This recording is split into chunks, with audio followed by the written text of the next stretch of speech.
تو یاد رکھیں کہ یہ اولاد جو ہے یہ اللہ تعالیٰ کی طرف سے نعمت بھی ہے اور اللہ تعالیٰ کی طرف سے امانت بھی ہے. اللہ تعالیٰ کی طرف سے نعمت بھی ہے، اللہ تعالیٰ کی طرف سے امانت. ہزاروں نعمتیں ہم اللہ کی استعمال کرتے ہیں. آنکھ اللہ کی نعمت، زبان اللہ کی نعمت، کان اللہ کی نعمت، ناک اللہ کی نعمت، چلتے پھرتے ہیں اللہ کی نعمت. بوڑھے آدمی سے جوانی کی نعمت کا پوچھیں، نابینے سے آنکھوں کی نعمت کا پوچھیں، اندھے سے بہرے سے کانوں کی نعمت کا پوچھیں، بیمار سے تندرستی کی نعمت کا پوچھیں، معذور سے پاؤں کی نعمت، ہاتھ کی نعمت کا پوچھیں، پاگل سے دماغ کی نعمت کا پوچھیں. آپ کو اندازہ ہوگا کہ کتنی بڑی بڑی نعمتیں.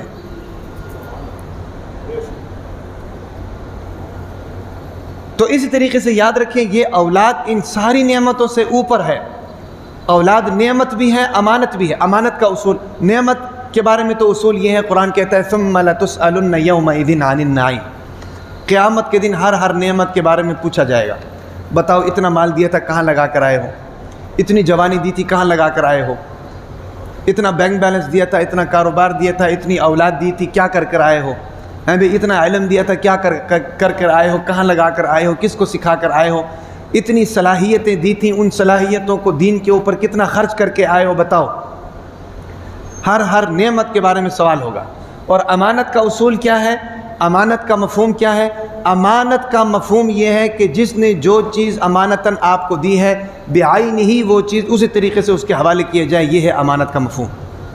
مثال کے طور پر کسی نے 5-5 ہزار کے 2 نوٹ آپ کو دیے ہیں بھئی، کسی نے 5-5 ہزار کے 2 نوٹ آپ کو دیے ہیں، آپ نے ان کو اپنے کام میں خرچ کر لیا.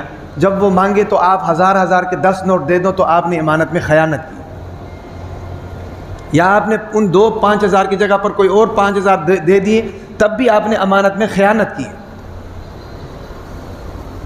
یہ ہے امانت کا مفہوم. ہم لوگ اپنی تعویلات کرتے ہیں نا جی، اپنے دماغ لگاتے ہیں.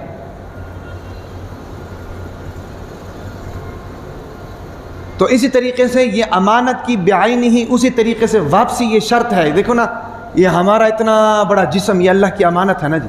خودکشی کیوں حرام ہے؟ خودکشی اس لیے حرام ہے کہ بھئی یہ جسم تمہارا ہے ہی نہیں. تمہارا جسم نہیں تو تم کیوں خودکشی کرو گے؟ جسم تو اللہ کا ہے، اللہ نے امانتاً دی تھی، اور امانت کو بعین ہی واپس اسی طریقے سے لوٹاؤ. اب مجھے بتائیں، جب ہم پیدا ہوئے تھے ہمارے نام اعمال میں گناہ تھے؟ ہماری آنکھوں نے گناہ کیے تھے، ہمارے کان نے گناہ کیے تھے، دماغ نے غلط سوچا تھا، پاؤں غلط جگہ کی طرف گئے تھے، ہاتھ نے غلط کام کی طرف بڑھے تھے؟ نہیں نا. تو پھر اگر اب ہم یہ کر رہے ہیں تو اس کا معنی ہم امانت میں خیانت کر رہے ہیں. جب ہم امانت میں خیانت کر رہے ہیں تو قیامت کے دن مجھے بتائیں ہم اس ہاتھ کو گناہوں سے پاک اور صاف کر کے کیسے واپس کریں گے؟ ان آنکھوں کو گناہوں سے پاک اور صاف کر کے کیسے واپس کریں گے؟ تو اس لیے دنیا کے اندر جو ہمیں ساری نعمتیں ملی ہوئی ہیں نا جی، یہ نعمتیں اللہ کی نعمت بھی ہیں اور یہ امانت بھی ہیں. اسی طریقے سے اور یاد رکھیں کہ اولاد جو ہے یہ اولاد اللہ کی نعمت بھی ہے اور اولاد اللہ کی امانت بھی ہے. اگر آپ نے اولاد کی اچھی تربیت نہیں کی، آپ نے امانت میں خیانت کی. اولاد کی دینی تربیت نہیں کی، امانت میں خیانت کی. اولاد کی اسلامی تربیت نہیں کی، امانت میں خیانت کی ہے. نعمت کا غلط استعمال کیا ہے. سمجھ آ رہی کہ نہیں بھائی؟ تو اس لیے اولاد کی اسلامی تربیت، یہ انتہائی جن کی شادیاں ہو گئی ہیں، جن کی اولادیں آ گئی ہیں، ابھی محنت کریں.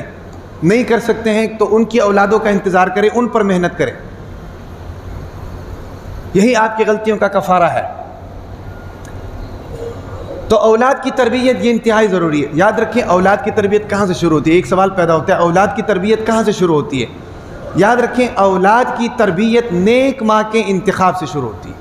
ہم تو کہتے ہیں نا جب بچہ پیدا ہوگا، بچہ پیدا ہونے کے بعد اس کی تربیت کریں گے. نہیں، اولاد کی تربیت کے لیے اس اولاد کے لیے نیک ماں کا انتخاب کریں، نیک خاتون کا انتخاب کریں جس سے آپ کا نکاح ہو اور اس سے پھر نیک اولاد پیدا ہو. سمجھ آ رہی کہ نہیں؟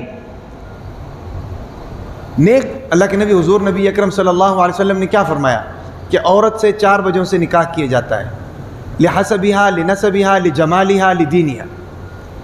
عورت کے خوبصورتی کی وجہ سے، عورت کے خاندان کی وجہ سے، عورت کے جناب مالداری کی وجہ سے اور عورت کے دینداری کی وجہ سے. اللہ کے نبی نے فرمایا کہ دینداری کو فوکس کرو. عورت اگر خوبصورت ہے تو خوبصورتی چلی جاتی ہے، عورت اگر مالدار ہے تو مالداری کو فنا ہے. سمجھ آ رہی نا؟ عورت اگر خاندانی ہے تو خاندان کی عزت خاک میں رلتے ہوئے سب نے دیکھی ہوئی ہے، لیکن اگر عورت دیندار ہے تو دینداری کبھی بھی نہیں جاتی۔ دینداری اس کو قبر تک، حشر تک، پل صراط تک، جنت تک لے کر جاتی ہے دینداری۔ تو نیک ماں کا انتخاب کریں، تو جب نیک ماں کا انتخاب کریں گے تو پھر جناب اولاد آگے نیک آئے گی، کیونکہ اس ماں نے اولاد کی تربیت کرنی ہوتی ہے۔ سمجھ آ رہی نا؟ اچھا، نیک ماں کے انتخاب کے بعد پھر دوسرا مرحلہ اولاد کی تربیت کا کہاں سے شروع ہوتا ہے؟ یاد رکھیں، جب خاتون حاملہ ہو جاتی ہے، اولاد اس کے پیٹ میں ہے، بچہ اس کے پیٹ میں ہے، اس بچے کی تربیت اس ماں کے پیٹ سے شروع ہوتی ہے، دنیا میں آنے کے بعد نہیں، اس ماں کے پیٹ سے اس کی تربیت شروع ہوتی ہے۔ ہاں، حضور نبی اکرم صلی اللہ علیہ وسلم نے کیا فرمایا کہ جب تمہاری بیویاں حاملہ ہو جائیں تو ان کو قرآن سنایا کرو۔ ان کو کیا سنایا کرو بھائی؟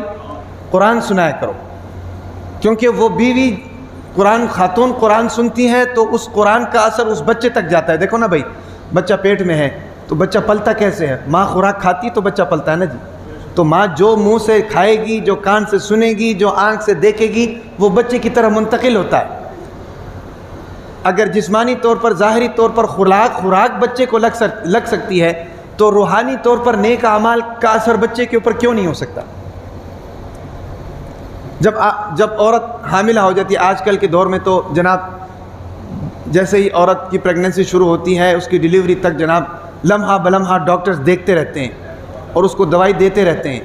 اور دوائی کیوں دیتے ہیں؟ کہ یہ دوائی دینے سے بچے کے اندر یہ تبدیلی آئے گی، یہ دوائی دینے سے بچے کے اندر یہ تبدیلی آئے گی، یہ دوائی دینے سے بچے کے اندر یہ تبدیلی آئے گی۔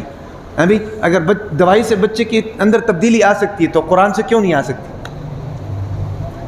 یونان کے لوگ جو تھے نا، یونان کے لوگ بڑے ذہین و فطین لوگ ہوتے تھے۔ یونان کے لوگ، یونان کی دوائیاں مشہور ہیں، یونان کے حکیم مشہور ہیں، بڑے ذہین لوگ ہوتے تھے۔ ان کی عادت یہ ہوتی تھی کہ جب ان کے ہاں کوئی عورت حاملہ ہوتی تھی نا تو وہ اس سے ریاضی کے سوالات حل کراتے تھے۔ وہ کہتے تھے جب عورت ریاضی کے سوالات حل کرے گی تو بچہ ذہین ہوگا۔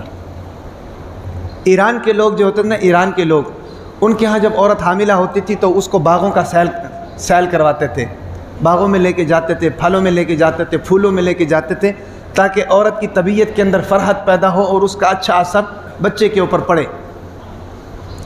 ہمارے نبی حضور نبی اکرم صلی اللہ علیہ وسلم نے فرمایا کہ جب عورت حاملہ ہو تو اس کو قرآن سناؤ، سورۃ الرحمن سناؤ، سورہ یاسین سناؤ، تاکہ اس بچے کے اوپر اسلامی تربیت کا اثر ہو جائے، قرآن کا اثر اس بچے کے اوپر ہو جائے۔ ٹھیک ہے نا جی؟ اور ایک حدیث میں آتا ہے کہ جب بچہ پیدا ہوتا ہے تو بچہ روتا ہے، اس کے رونے کی وجہ یہ ہوتی ہے کہ شیطان اس کو ٹھونگے مارتا ہے۔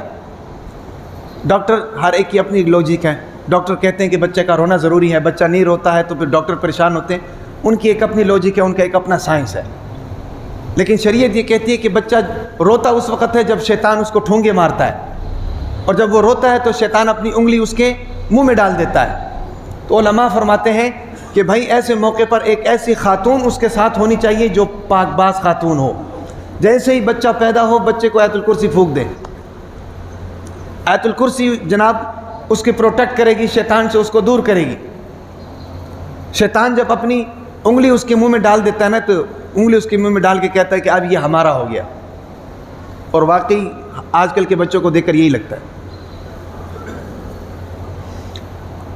تو یہ جو ہے نا جی، یہی ضروری چیزیں ہیں اولاد کی تربیت کے لیے، کہ بچے کے پاس ایک ایسی خاتون ہو کہ جو آیت الکرسی پڑھ کر اس بچے کے اوپر دم کرے، اور پھر اس بچے کے لیے بہترین گٹی کا انتظام کرے، گٹی کا